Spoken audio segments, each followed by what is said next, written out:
আসসালামু আলাইকুম, আমি তুহিন। আর আজকে আমি আপনাদের সাথে এমন একটা হরর মুভি শেয়ার করব যেটা দেখে আপনারা অনেক বেশি আতঙ্কের মধ্যে থাকবেন।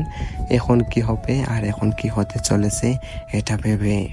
তোর বেশি কথা না বলে শুরু করে দিই আজকের ভিডিও শুরু হওয়ার সাথে সাথে একটা বেডরুম দেখানো হয়, কিন্তু এটা খালি ছিল। ঠিক তারপরের জন্য দেখানো হয় পিচ্চি মেয়েটা ঘুমিয়েছিল, কিন্তু হঠাৎ তার ঘুম ভেঙে যায়। আর তার ঘুম ভেঙে যাওয়ার কারণ হচ্ছে এই দেয়ালটি তাকে ডাকছিল, কিন্তু এই দেয়ালের ভিতরে কি এমন আছে সে কান পেতে শুনতে থাকে, কিন্তু সে হঠাৎ ভয় পেয়ে যায়। তারপরে মেয়েটি অনেক বেশি ভয় পেয়েছিল, তার কারণে তার মার রুমে চলে যায় আর তার মাকে ডাকতে তাকে দেখে এসো আমার রুমের মধ্যে কি একটা অদ্ভুত শব্দ হচ্ছে। তারপর তার মা তার সাথে চলে যায় আর তার মা কান পেতে শুনতে থাকে কি এমন হচ্ছে এই দেয়ালের মধ্যে। তারপর আমাদের এই সিনটাই দেখানো হয়, এই মেয়েটা ঘুমিয়ে আসে আর ফোনে অ্যালার্ম দিচ্ছিল।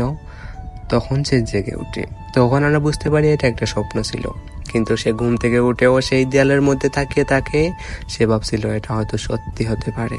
যাই হোক, তারপরে এই মেয়েটি স্কুলে চলে যায়, কিন্তু স্কুলে যাওয়ার পরেও সে ভুলতে পারছিল না সেই দেয়ালটির কথা, কিছু একটা তো আছে এই দেয়ালে। তারপর আমাদের এই সিনটা দেখানো হয়, সে একটা কুমড়োর মধ্যে আর্ট করছিল। তারপর তার মা চলে আসে, এসে বলে বাবা তোমার কি হয়েছে, এমন গুমরা হয়ে বসে আছো কেন? তারপর আমরা দেখতে পারি সে রাগ করে এই কুমড়োটিকে ভেঙে ফেলে আর মন খারাপ করে একা একা চলে যায়। তারপরে আমাদের সেই রুমটা আবার দেখানো হয়, সে শুয়ে আছে আর সে কান্না করছিল। তখনই আবার সেই দেয়ালের মধ্যে কি যেন আওয়াজ হচ্ছিল।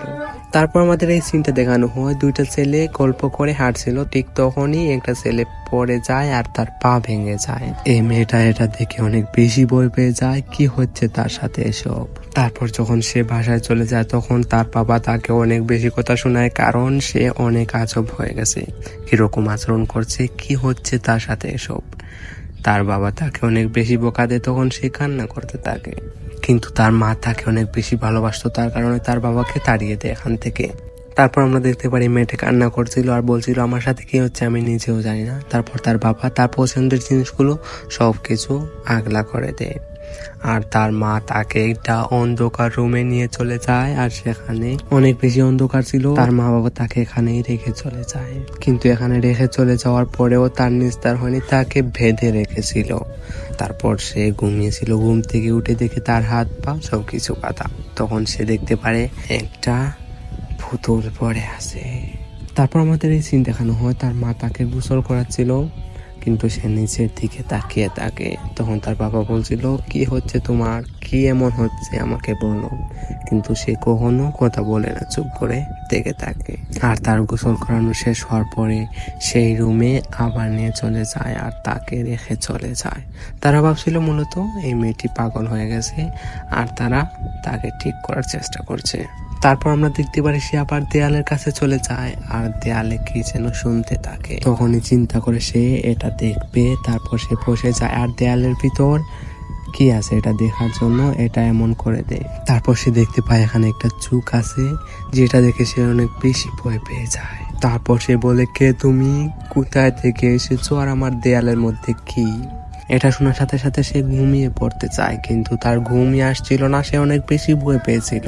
ঠিক তখনই তার রুমের দরজা আপনি খুলে যায় আর সে দেখতে পারে সামনে দিয়ে কে যেন হাঁটাহাঁটি করছিল। তখনই লাইট অফ হয়ে যায়। তারপর সে দেখতে পারে তার বাবা এখানে ছিল আর তার বাবা এরকম করছিল। তারপর তার বাবা বলছিল যে আমি তোমাকে খাওয়ার জন্য এখানে এতদিন থেকে রেখেছি। এটা শুনে সে অনেক হতভম্ব হয়ে যায়। তারপর দেখা যায় তার মাও চলে আসে আর তার মা তার দিকে দৌড়ে চলে আসে আর তাকে মেরে ফেলার চেষ্টা করে। ঠিক তখনই তার ঘুম ভেঙে যায়। তারপর সে অনেক বেশি ভয় পেয়ে যায় আর তার মাকে বলে তুমি কি আমায় মেরে ফেলতে চাও? ঠিক তখনই তার চোখ পড়ে সেই দেয়ালের দিকে, যেই দেয়ালে সত্যি একটা ফুটা ছিল আর এখান থেকে চোখ দেখা যাচ্ছিল। তারপর তার মা তাকে এখানে আবার রেখে চলে যায় আর সে শুয়ে শুয়ে ভাবতে থাকে সেই স্বপ্নটির কথা। তারপরে আমাদের দেখানো হয় সে বাহিরে চলে আসে আর কি যেন পুঁততে থাকে। ঠিক তখনই তার মা চলে আসে আর বলে এখানে কি করছো? তখন সে বলে এখানে কিছু না, এখানে একটা কুমড়া নেওয়ার জন্য এসেছি। তারপর তার মা বলছিল সত্যি হয়তো এখানে কুমড়া নেওয়ার জন্য মেয়েটি এখানে গেছে।